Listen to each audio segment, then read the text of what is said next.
O Sessão Cabine de hoje recebe a atriz pernambucana Pali Siqueira. Nascida em Arco Verde, ela está agora filmando o filme Recife Assombrado 2. Tudo bem, Pali? Tudo bom, Prazer estar aqui com Rafa. você. Muito prazer estar aqui. Obrigada pelo convite. Obrigado por ter aceito. Então, antes da gente falar das filmagens do filme Recife Assombrado 2, que é a continuação do primeiro filme de Adriano Portela, né, que foi um grande sucesso aqui em 2019, a gente vai conversar como foi que Pali entrou no mundo do audiovisual, do cinema, da televisão. Como é que foi que há 10 anos uma estudante de psicologia entrou pelo mundo do cinema, assim, quase que de supetão? Foi basicamente de supetão mesmo, assim. Eu lembro muito desse dia, foi uma noite, inclusive.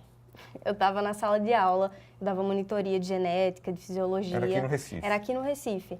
Lá não sei se posso falar o nome da faculdade, enfim, lá na Maurício de Nassau, eu dava monitoria lá. Sim. Tava lá na sala de aula e uma amiga minha me liga. Elvira Freitas, que filha de Lirinha, sim, tudo, artista plástica maravilhosa, enfim. Ela me ligou perguntando se eu conhecia Cláudia Assis. Eu falei, sei quem é, o diretor do Amarelo Manga, né, que é um filme que eu sou louca, apaixonada. Ela, isso mesmo, ele tá aqui do meu lado, tá perguntando se você quer fazer um teste para um filme dele. Eu falei, bicha, você sabe com quem você tá falando? Eu tô na sala de aula, velho, não me perturba não. Ela, não, é sério, vai, faz o teste, ficou ali me perturbando. Eu, tá, aceitei, não falei pra ninguém, fiz o teste, passei. E na hora que eu pisei no set, assim, primeiro dia, eu falei, meu Deus, é isso que eu quero pro resto da minha vida. O bichinho do cinema me picou valendo, assim. E o filme era o Big Jato. Big Jato, e já foi... Nossa, um grande aprendizado, né? Maternidade Enxergada. Exatamente, né? Marcélia Cartacho, Maravilha, Jardim né? Macalé. Diz que só sabe de poesia. Matemática nem prova dos 9. E quem quer saber de matemática, hein, seu bosta? Matemática dá dinheiro. Poesia só cala na tua imaginação, donzelo. Pequeno Big, você ainda não entende nada. Amor é como se fosse a delegacia da alma. Quando as entranhas se manifestam, o juízo se esvai. Nossa, foi uma bela porta de entrada pro cinema, Maravilha. né? Que a gente sabe que é um mundo bem Que às vezes restrito. é restrito, né? Difícil entrar. E já entrou, assim, com um dos cineastas mais importantes, assim, brasileiros da atualidade, né? Assim, desde ali da retomada dos anos 90. Eu acho que ele desde os anos 80 já vinha militando ali no cinema. Lá em E Caruaru, aí, né? Depois começa lá com o Amarelo Manga lá. Acho que ele sai no início dos anos 90. Acho que tinha tido o Texas Hotel antes, Isso, assim. Deve ter, que é já um curta começou maravilhoso. totalmente de cima, né? Assim, já começou com os grandes aqui do cinema pernambucano. Mas e aí, depois desse filme, como é que seguiu assim, tua carreira? Seguiu ainda no cinema, mas você também foi pra TV aberta? Exatamente, né? Depois desse filme do Big Jato, eu fiz um curta chamado Irmã, aqui ainda em Recife, que na verdade ele foi filmado lá pelo sertão, mas as diretoras são daqui.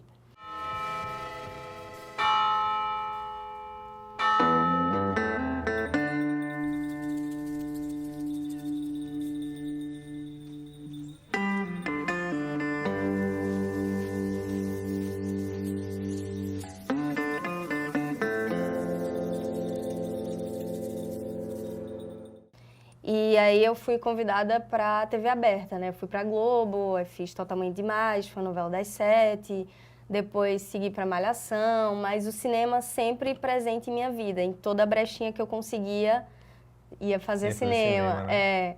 Maravilha. Exato. E sempre assim, até hoje. Mas aí a tua relação, né? Com tua infância no Arco Verde, Caruaru, dava para assistir o cinema pernambucano ali?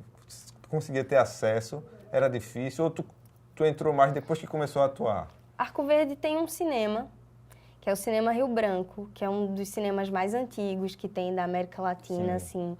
Ainda existe, só que ele funciona sazonalmente, infelizmente. A gente não tá... tem uma programação fixa. Exato, e ele fica períodos abandonado.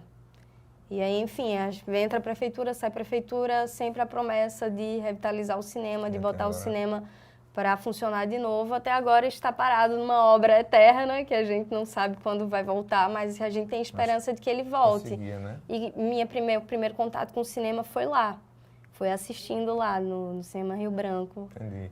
Hoje no interior a gente tem, acho que é Afogados da Engazeira, que é um pouquinho perto Arco Verde, né? Assim, ninguém sai de uma cidade para outra para ver um filme, mas assim, eu sei que tem lá, tem os festivais de Triunfo também, mas realmente até hoje o cinema para entrar nas salas de cinema do interior ainda é difícil, né? Assim, por isso a importância dos festivais, Isso, né? pra De poder que cada fazer. vez descentralize mais esses festivais, entrem no interior e aconteçam. Por exemplo, está acontecendo um festival agora em Arco Verde, que é o Cine Arco Verde, que está tá sendo sendo- ótimo que por conta maravilha. disso, sabe? Está descentralizando, está levando filmes que você não conseguiria assistir, assim.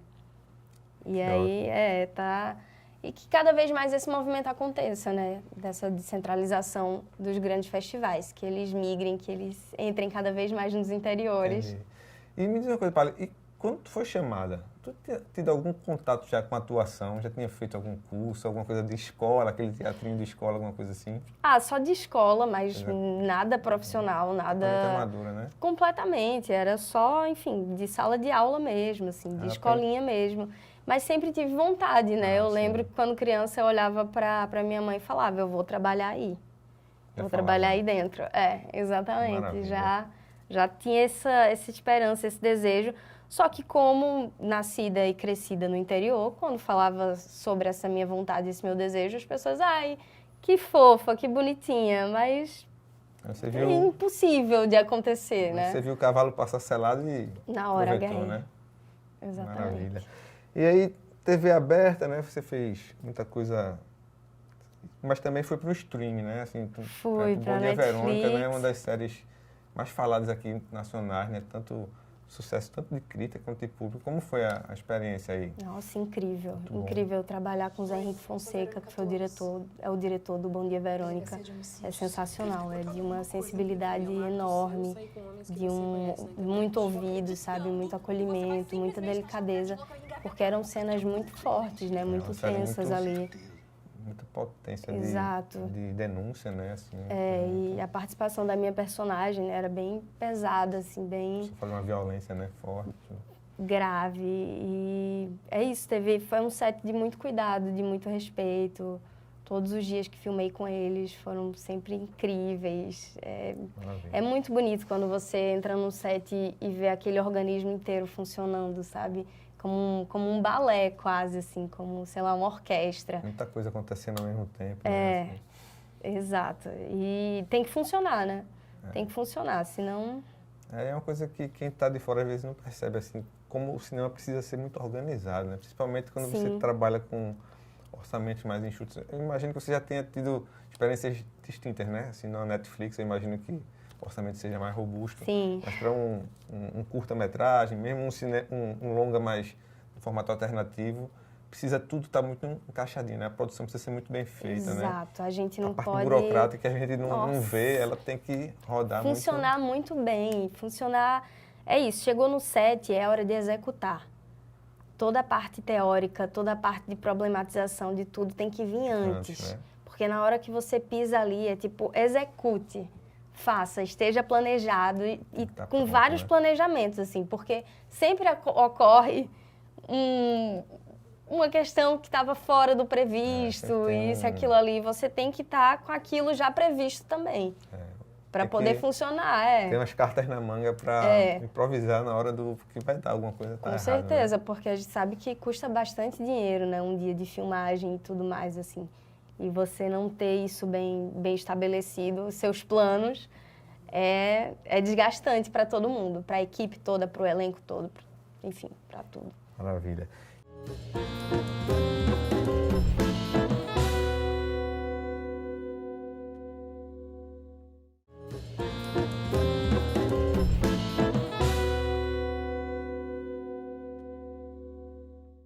Luz, câmera, assombração. Recife Assombrado ganha sequência e fala agora sobre A Maldição de Branca Dias. O segundo filme do longa-metragem Recife Assombrado tem previsão para estrear nas telinhas no segundo semestre de 2025. Os cinéfilos vão conferir A Maldição de Branca Dias, judia que viveu em Pernambuco no século XVI. O filme está cheio de novidades, né?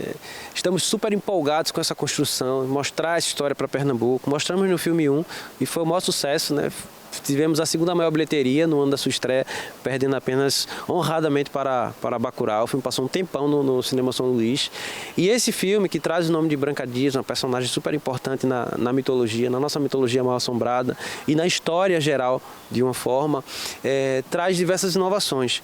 Por exemplo, nós somos o primeiro filme que gravamos no estúdio com a tecnologia de painel de LED. Para ter uma ideia, a mesma tecnologia utilizada em The Mandalorian, do Star Wars, né, da saga Star Wars. Só tem 4 estúdios desses no Brasil, um deles aqui em Recife.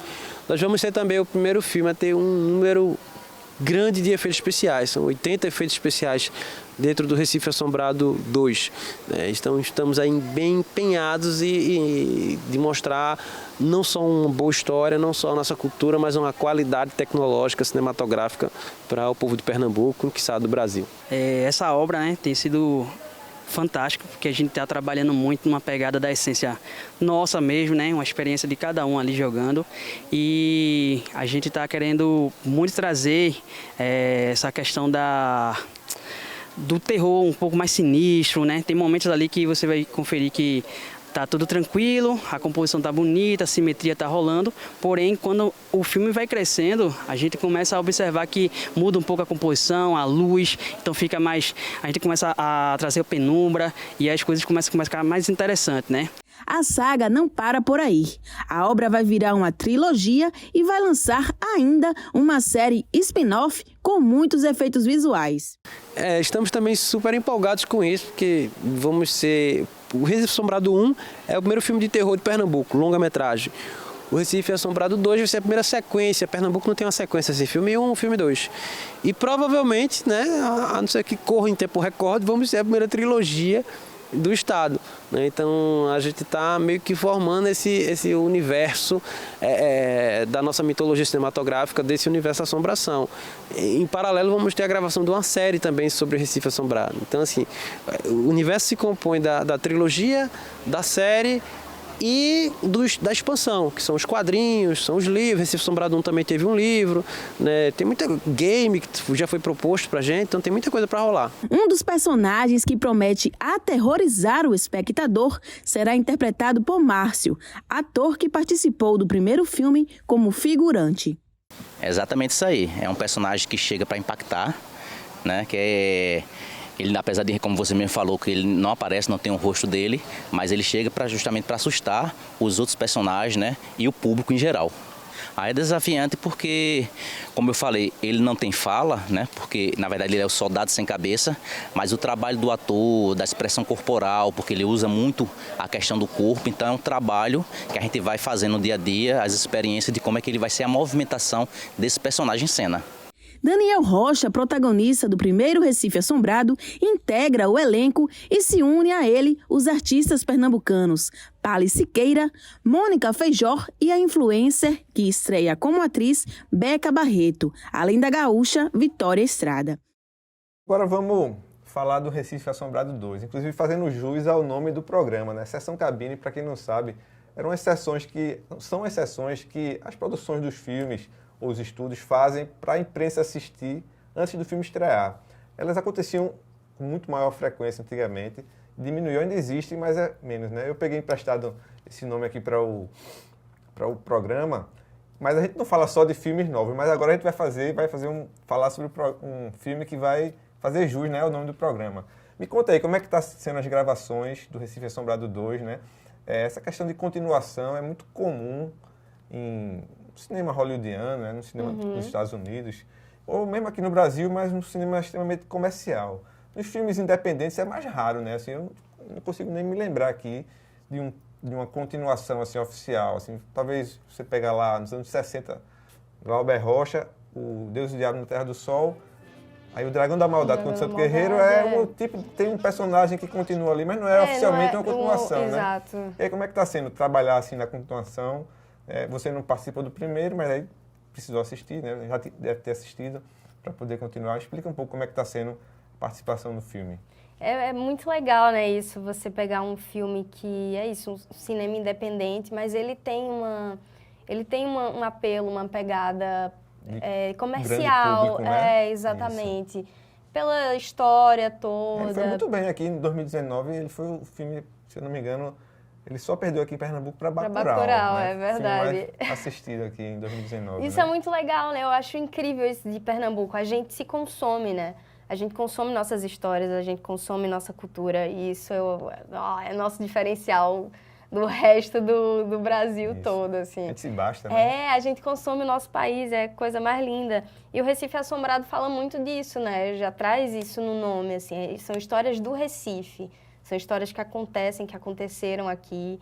E que essas lendas se perpetuam até hoje, né? E a gente transita um pouco sobre cada uma delas, mas também com uma licença poética da ficção, de acrescentarem coisas que agora serão novas no imaginário de quem está vendo, da galera que vai assistir. A Maldição de Branca Dias é o principal... É o título. É o título, né? O subtítulo ali do do filme. filme. Né? Mas tem outras... Tem outras histórias né? que a gente passa por elas, Acho que né? a Perna Cabeluda tá ali. Exatamente. Tem Eu sei que o diretor já falou, eu posso falar também, não é? Pois é, eu não é não um sei grande até quando eu spoiler, posso né? dar spoiler aqui, mas Pois é. vou tentar ser... E o elenco? O elenco é misturado, né? Tem gente de fora, de outros, tem outros gente estados. do Como Daniel Sudeste. Rocha, Vitória Estrada, mas tem Aramis Trindade, Mônica Feijó, gente daqui. Exato. Tem esse balanço, né? O Márcio Fescher, né, que é o Sim, nosso exato. grande vilão, é o nosso grande personagem, que é o Jair das Almas, né? Sim. E que o filme 2, ele traz justamente a volta do Jair das Almas. É para o Jair das Almas voltar, né? Ter esse retorno. Que foi uma figura, né? Foi um personagem muito aceito, muito, muito querido pelas pessoas, assim. Por mais que seja o vilão, né? É um vilão, mas é um vilão que todo mundo amou ele e quis o retorno dele, né? Ele tá voltando muito por isso, assim, também. E tá sendo muito legal ter essa experiência com o pessoal daqui, de toda a produção do Recife Assombrado. Diretores novos, né? Enfim, pessoas novas ali no set, vindo com esse frescor também, trazendo um novo olhar para o cinema pernambucano. Tem que se renovar, Exatamente. né? Tem que sair da...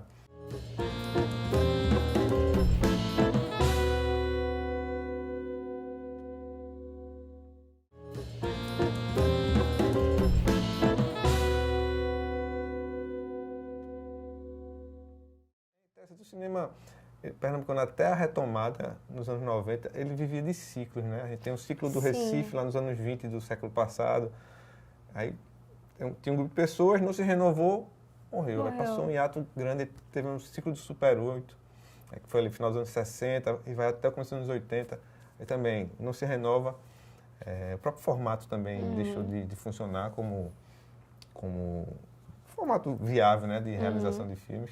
Mas desde a retomada, e aí com esses fundos de cultura, né, para o Estado participando mais efetivamente, fomentando isso, né? Isso é importantíssimo. A produção, ela ficou perene, né? Assim, desde você pegar o Baile Perfumado para frente, assim, a gente só vem crescendo. E desde o Fundo Cultura do Audiovisual, acho que aí é que Cada realmente vez mais, ficou muito forte, né? Assim, a gente tem, acho que, dezenas de filmes realizados por ano, né? Entre curtas e longas. E é importante que novos nomes apareçam, né, também. Isso. Não só dos mesmos diretores, das mesmas equipes, mas que essa renovação seja feita, efetiva, né? De fato, né? Seja incentivada, né? Sim. Principalmente isso.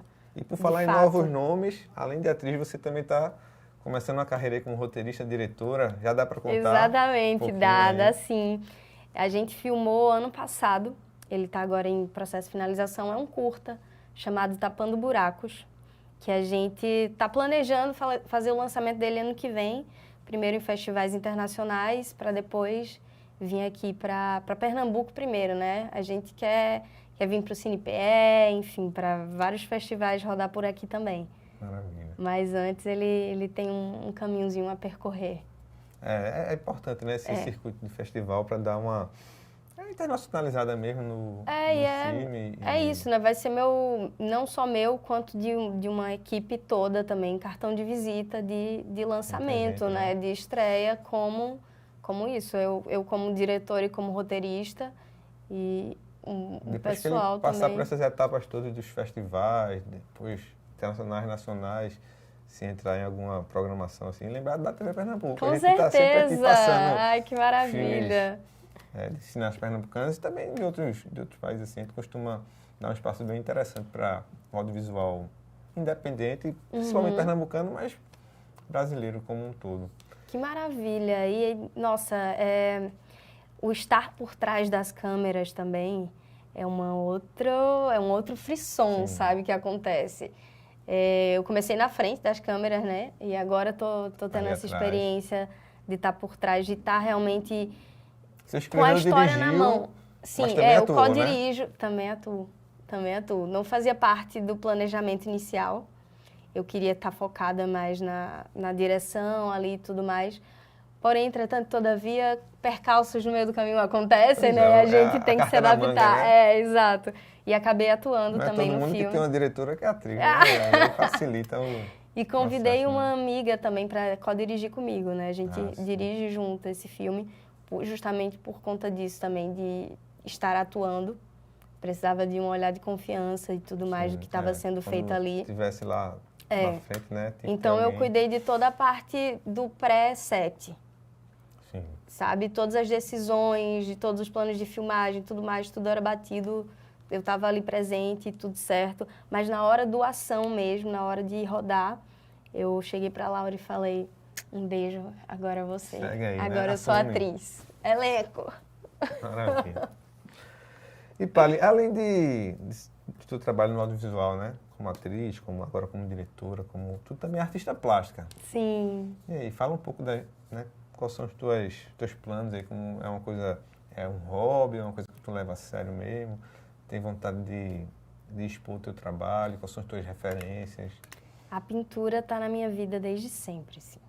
Acho que foi a primeira manifestação artística que aflorou em mim, assim, foi a pintura, o desenho, né? Eu comecei a desenhar com minha mãe, olhando o que minha mãe fazia, que minha mãe é uma desenhista de mão cheia, é hiperrealista, assim, o que ela faz, coisa mais linda.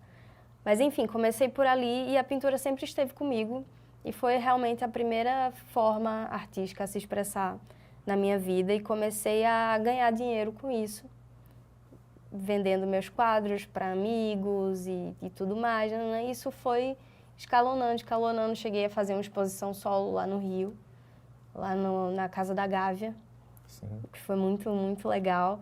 E é algo que eu quero, sim, explorar cada vez mais também, esse lado da artista plástica, porque tem coisas que eu não consigo falar, nem escrever.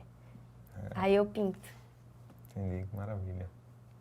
Porque é isso, e não dá para escolher um ou outro, sabe? Eu acho que a gente é múltiplo, as pessoas são múltiplas, as pessoas são... Então, você se enquadrar, se colocar dentro de uma caixinha só é idiotice demais para minha cabeça, assim. E, graças a Deus, o mundo está cada vez avançando para isso, né? As pessoas estão tirando mais esses estigmas de artistas múltiplos. Que antigamente, quando você era múltipla, você não tem um foco, você não está focando, não está... Não faz assim, tem tanta gente que... Pois é, o próprio Da Vinci, né?